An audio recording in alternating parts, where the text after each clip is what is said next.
Alô você, meu aluno. Vamos aí para mais um conteúdo, tá, de 8.112,90.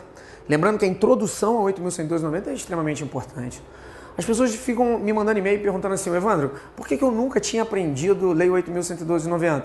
Lógico que você não ia aprender 8.112,90.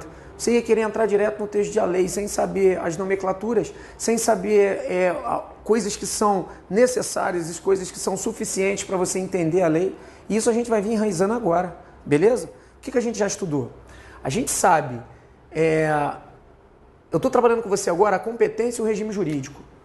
O que é a competência? Competência a gente vai estudar se você está atuando no ramo federal, no ramo estadual, se a competência é em alguns setores municipal ou distrital. Como assim competência, Wanda? Pô, você tem competência até para legislar, se duvidar. Só que aqui a gente não vai trabalhar isso, tá? Eu só quero dizer para você o que é a competência. Na regra geral, a gente vai trabalhar alguma coisa sobre competência federal ou estadual no que tange a lei, a legislação em si, tá? E de como a coisa vai ser julgada.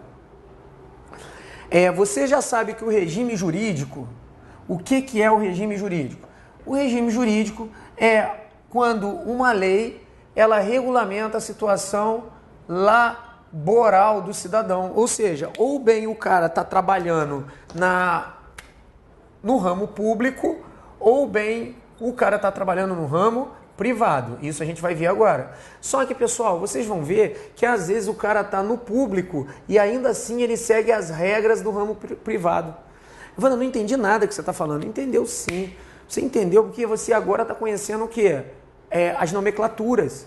O que é laboral? Vem de trabalho. Labor é uma lei que regulamenta a sua situação funcional. Por exemplo, quando você se aposenta, quando você entra, o contrato que você assina, quando você sai. Tudo isso diz respeito à sua situação laboral. Então está aí o regime jurídico, ou seja, ele trabalha ele regulamenta os agentes públicos e as pessoas privadas que trabalham em sociedade. Só que, logicamente, a gente vai trabalhar só a classificação de agente público. Tranquilo? Então vamos lá. Pessoal, administração direta e administração indireta. Administração direta, União, Estado, DF, município. Indireta, autarquia, fundação, sociedade de economia mista, empresa pública. A gente criou uma regra que chama fase. Agora, a gente vai ver como funciona isso aqui. Evandro, União, Estado, DF, município e a fase, todas elas são pessoas jurídicas. Sim, então para a pessoa jurídica funcionar, quem tem que trabalhar dentro dela? Pessoas físicas, ou seja, se aqui são 4 mais 4 que são considerados, que é considerada administração pública, esses 8 aqui recebem o nome de administração pública. Ou seja, são as pessoas jurídicas da administração pública. E eu falei para você que para a administração pública funcionar, tem que ter pessoas físicas trabalhando ali dentro, não tem? Sim.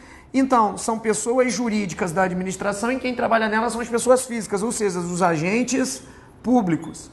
Os agentes públicos têm que ser regulamentados, tem que ter uma lei que regulamenta como ele entra, como ele sai, como se aposenta, como é demitido. Daí, a gente vai estudar agora o tópico regime jurídico, que é exatamente isso que a gente vai ver aqui, entendeu? Seguir uma sequência na tua cabeça, que é importante para você não ficar perdido.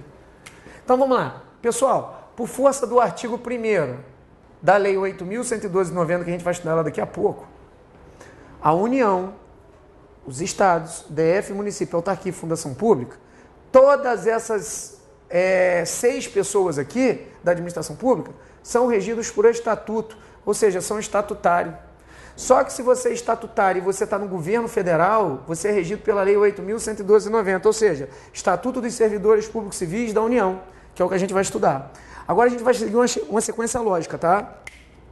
Se você é estatutário, obrigatoriamente você tem um cargo público e obrigatoriamente você é nomeado. Pessoal, só tem cargo quem é estatutário, tá? E só pode ser nomeado quem tem um cargo. Agora, se você está regido por uma sociedade de economia mista ou uma empresa pública, ou seja, você está regido pela CLT, na verdade você é contratado. Na verdade você tem um contrato. Pessoal, toma cuidado, tá? Olha só, enquanto aqui você tem um cargo...